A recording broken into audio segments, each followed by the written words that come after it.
পেশাব করতে যাব আর আইব, একটুখানি দাঁড়া। হযরত রবি ইবনে সুলাইম বাবুজি ফাঁকা এলাকা, একটু যেতে যেতে যেতে যেতে যেতে একটা জঙ্গল দেখতে পেয়েছে।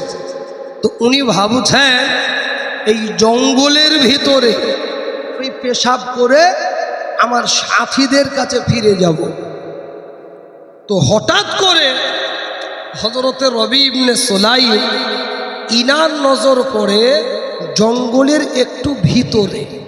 কি দেখছে? জঙ্গলের ভিতরে কেউ নাই, একটা মহিলা জঙ্গলের ভিতরে রয়েছে বুরখা পরে, বুরখা পরে।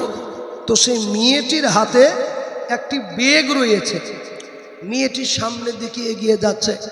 রবি ইবনে সুলাইম ভাবছে, মালিক আল্লাহ, কেউ নাই এই জঙ্গলের ভিতরে, এই মেয়েটি কি করে? এ পেশাবের কথা ভাবছে ভুলে গেল, ও বাইরে ওর সাথীদের কথাও ভুলে গেল। এ ভাবছে মেয়েটি কোথায় যায় আমি দেখব। হযরত রবি ইবনে সুলাইম রাহমাতুল্লাহি আলাইহি রে বাবা, আল্লাহ পাকের বাবুজি জবরদস্ত একজন আল্লাহর ওলি দরদি বাবুজি আমার হযরত রবি ইবনে সুলাইম মহিলার পিছনে পিছনে চলে গেল। ওগো ভাইজান, হযরত রবি বলে, মালিক আল্লাহ, আজকে ওই মহিলার আমি আসল তথ্যটা জানবো আল্লাহ, তবেই আজকে জঙ্গল থেকে বার হব। দরদি ওই মহিলা আর কোথাও যাই না, একটু বাবুজি সামনে যেতে যেতে যেতে দেখছে ওই মহিলা বাবুজি একটা মরা একটা উট পড়ে রয়েছে। কি মরা উট? এই মেয়েটি বুরখা পরে আছে, ওই মরা উটের দিকে এই মহিলা চলে যাচ্ছে।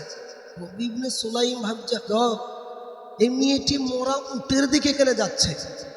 দেখে তো মনে হচ্ছে পর্দা কারণওয়ালি মেয়ে, অথচ মরা উটের দিকে যাচ্ছে। ওই মহিলা বাবুজি কিছুক্ষণ পরে নিজের কাছে যে ব্যাগ ছিল বাবা, ওই ব্যাগ থেকে একখানা ছোট্ট ছুরি বাগির করলো, ছোট্ট চাকু বাগির করলো। ওই ছুরি দিয়ে বাবা সুন্দর করে ওই উটের পিছনের দিকটা হালকা করে বাবুজি মাংস কেটে নিল। হযরত রবি রহমতুল্লাহি আলাইহি উনি মনে মনে ভাবেন, মাবুদ গো আল্লাহ, এই মহিলা আল্লাহ পর্দা কারণওয়ালি ছিল, আল্লাহ গো এই মহিলা কেন মরা উটের মাংস নেবে? মালিক গো, এই মহিলা কি জানে না, আল্লাহ মেয়েটি কি জানে না যে মরা উটের মাংস খাওয়া কিংবা মরা পশুর মাংস খাওয়া হারাম? রব্বুল আলামিন এই মেয়েটি মাংস খানা কি করবে? আমি রবি দেখব, তারপরে আমার বন্ধুদের সঙ্গে হজে যাইব।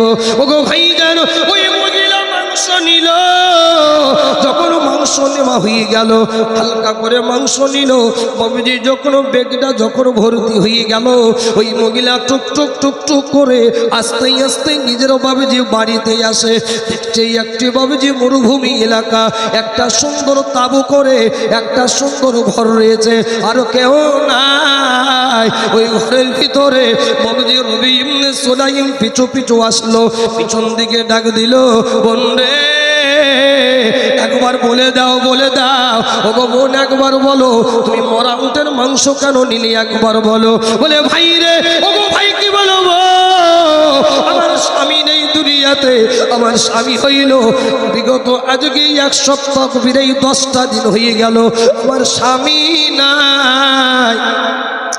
আজকে আমার 3টা বেটা বেটি নিয়েছে, আমার বেটা বেটির ক্ষুধার্ত লেগেছে, আমার বেটা বেটি ক্ষুধার্ত অবস্থায় আছে। ওগো ভাই, আমি আপনাকে বলি, এই আমি জানি যে মরা উটের মাংস খাওয়া আরাম, কিন্তু আমার আল্লাহ বলেছেন জান বাঁচানো ফরজ, অতএব আমাদের কোনো খাবার নাই।